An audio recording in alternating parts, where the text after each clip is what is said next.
Okay, so we've given a couple assessments. Now we want to look at some reports. So over here on our left side, we've got your home screen, assignments, and reports. One thing I didn't mention earlier, make sure you click on schools as well too. Make sure you got the correct school listed there, just to double check. But I'm going to click on reports. And there's two reports that are going to be the most beneficial for us. There's roster by standard and component accuracy. So the first one I'm going to look at is roster by standard. Still kind of figuring this out, how this actually works. I think it's going to be more effective as teachers, once you start giving tests or playing around with it, you'll see kind of how this works a little bit more. But it's got some really good details to it. So this is the roster by standard. So I can see, click here, and I can choose the standard, all right, grade level 6.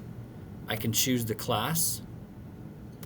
And then here's the other thing, I can choose what test. So if I've only given practice tests and you come here and be like, hey, there's no report, you might be on the competency tab. So I can go to competency or I can go to practice. So one thing I want to show you before I move on to practice, let's look at competency. I can click on the domains, which is the ELA clusters one. Again, I just keep it on domains. All the domains.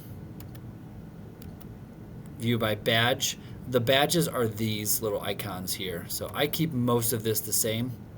And then you can put only the standards that they've attempted. So remember, competencies, you're only assessing one standard at a time. So maybe you've only given 2 tests. You don't want to see all of these. You just want to see the ones that they've attempted. So you click that, or you can uncheck it.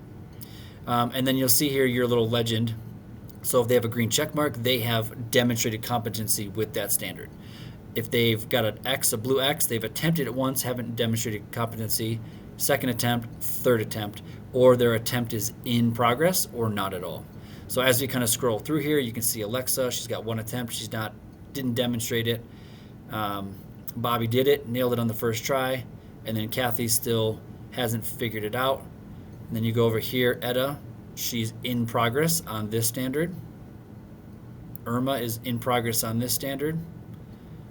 So you can kind of see if they've given a lot of them. Again, this is a sandbox, so they've got some examples of kids who've taken the test multiple times. You can see here Shelby, she's taken all 3 attempts on RL 6.1. She can't take that test anymore, so that might be something we have to do some intervention with. Maybe do some more of the practice checks to get some information on that. But you can kind of see the legend and how it works. What's really cool is you can actually click on the individual students. They're hyperlinked. And you can see them specifically on what they're doing well. So they're in progress or they've completed it. They've demonstrated that competency. So that's a really nice feature. You can look at individual students. That might be really helpful when we do parent-teacher conferences. Print that screenshot and you can say, hey, here's where we're at. Or it's a great resource for you to have. You can print them out and put them on a little sheet there and see what standards the kids have and don't have completed. Maybe if they're doing like a little portfolio. You can also click on the individual standard itself up here. You can view the component accuracy, which is the next report, so we'll get to that. You can view the standard details. Let's click on that.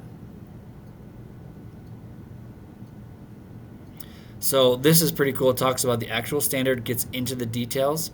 This is really interesting, the DOK and component blueprint. So it tells you the DOK levels and the blueprint there, and then the component, how many questions they have for each substandard approximately. This is the learning library. We're going to get to that, but this is how you can actually take this to your RTI or your enrichment with students depending on where they're at with their standards. So there's some really interesting things here. We'll get to that in another video. I want to go back to our test and show you this feature too. So if you give a test, right, and you gave them their competency check last week, and you look through and their scores are kind of low, you can click on that standard and then you can assign a new competency test right from here and say, no, we need to redo that one. We've given a bunch of practice tests. So it's a quick little feature, not necessary, but it takes you back to that competency check page, which is kind of cool.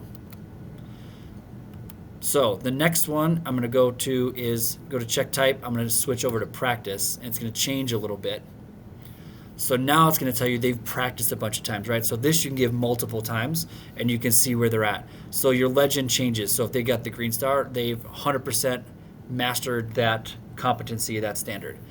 If they got 80 to 99% of the questions right, it'll be green with that little pencil. 50 to 79, 1 to 49% is yellow, 0% is red. They're in progress. You got that little, looks like a little clock thing, and then not attempted. What's really kind of nice is you're probably thinking like, well, that's a pretty big range. How do I know where they're at? The amount of color on the ring tells you where they're at. So like this Alexa right here, she's 50 to 79%. She's in that range. She's at 50% because that circle is half filled. If I kind of scroll down and see some examples over here, so Georgia on this standard, you can see that's almost 75% full. So she's probably up to that 75, almost to that green range. And then you can see this one. And then, oh yeah, look at that. Boom, 67%, 75%.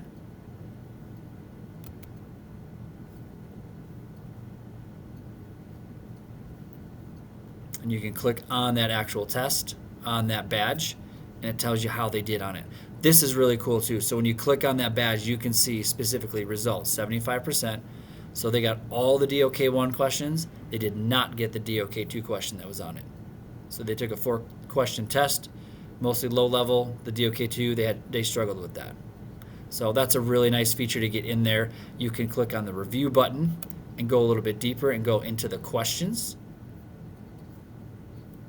And then you can see exactly how they did, right? You can see what they got correct, what those questions were, and what that DOK question was that they got wrong. So really nice, again, that you can drill down really deep into this. Obviously, you can see it's really easy to get lost in things, but as a teacher, if you want to see specific information on that, it's got a lot of really great features. So that is the roster by standards report.